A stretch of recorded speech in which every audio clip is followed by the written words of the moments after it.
Welcome into our CHL Championship coverage. It's Julia Teixeira and Craig Button with you. And Craig, we saw history tonight. For the first time in the CHL ever, the QMJHL, WHL, and OHL championships all end in a sweep. Can you believe it?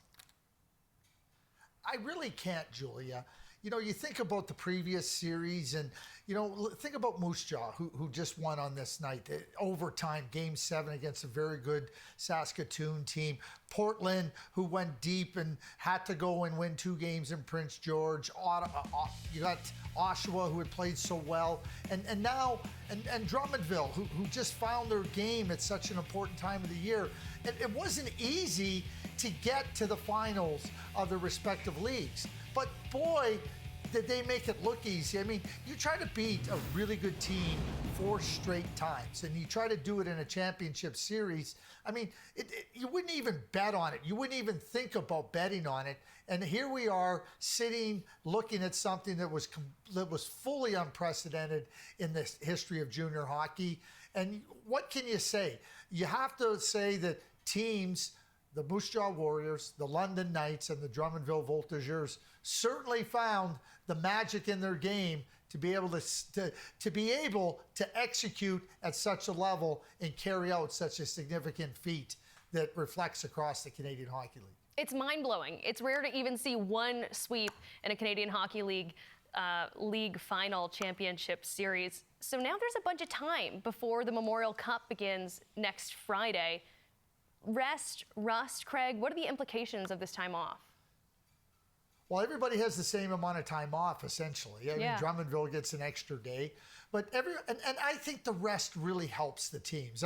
You know, we've seen in previous years teams come into the Memorial Cup. They're battered, they're bruised, they got some injuries dealing with. And, you know, they've gone through this season and then this playoff run where they've given everything they got. And not to have an opportunity to just kind of mentally rest as well as physically rest has hurt teams going into the Memorial Cup. So now you have these 3 teams that are rested along with Saginaw. I think it sets up for a fantastic Memorial Cup. Not only in the fact that you're going to have that opportunity with time leading into the Memorial Cup from the time you played your last game in your league leading into the Memorial Cup, but I will also suggest this, Julia. Not one of these 3 championship teams are going to be lacking confidence coming into the Memorial Cup. You know, 4-game sweeps, they're ready to come in there thinking, we're the favorites here.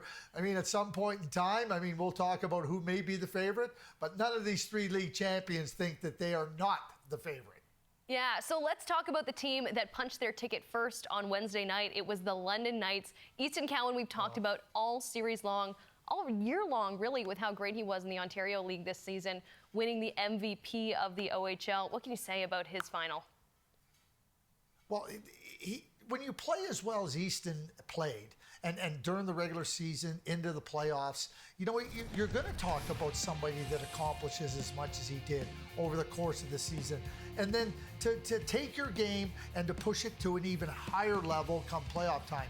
And get to a championship series and push it even higher again. I mean, Easton Cowan is a massive difference maker in the game. And he makes the difference in so many different ways. And when you have that type of player that's got this burning fire, this determination, this drive, and Julia, I don't like to use comparables and say he's this player. I like to say he's got a game that resembles this player. And Easton Cowan being a Toronto Maple Leafs draft pick, I think that he has a game, a type of game that resembles Doug Gilmour. Now, people say, I'm not saying he's Doug Gilmour. What I'm saying is, like Doug Gilmour, who found a way to be a difference maker in so many different ways, that's what Easton Cowan brings to the game. So I hope it puts a smile on Toronto Maple Leafs fans that you have a player type that compares to one of the greats that wore the Maple Leaf in Toronto and Doug Gilmour. Yeah, Easton Cowan, 15 points in that final series for the London Knights. And in the WHL on Wednesday night, Craig, it was the Moose Jaw Warriors who punched their ticket to the team's first ever Memorial Cup in their 40-year history. Braden Sherman, we talk about players who step up in big moments. He got the OT winner last night and then the game winner tonight. Yeah, well, you get the game winner in overtime in Game 3 that really puts a stranglehold on this series. You talk about putting a team, Portland in this case, put their backs right up against the wall. Well, Braden Sherman delivers in Game 3 and overtime, and it's a fantastic play. You watch how the puck comes off the post, and then he just reaches in and punches it home. And, just a fantastic play. And now the Moose Jaw Warriors are in the driver's seat. And what ends up happening in a 2-2 game where you can win the series, Braden Sherman, now he gets that puck and he just picks that corner, and this ends up not only being the game winner, it ends up being the series winner. So, you're going to need performances, you're going to need contributions from different players in your lineup. The hero of Game 3 becomes the series hero in Game 4. So we have our field for the 104th Memorial Cup. It'll be Saginaw, Drummondville, Moose Jaw, and London. And that tournament kicks off just over a week from right now. May 24th is when the puck drops in Saginaw.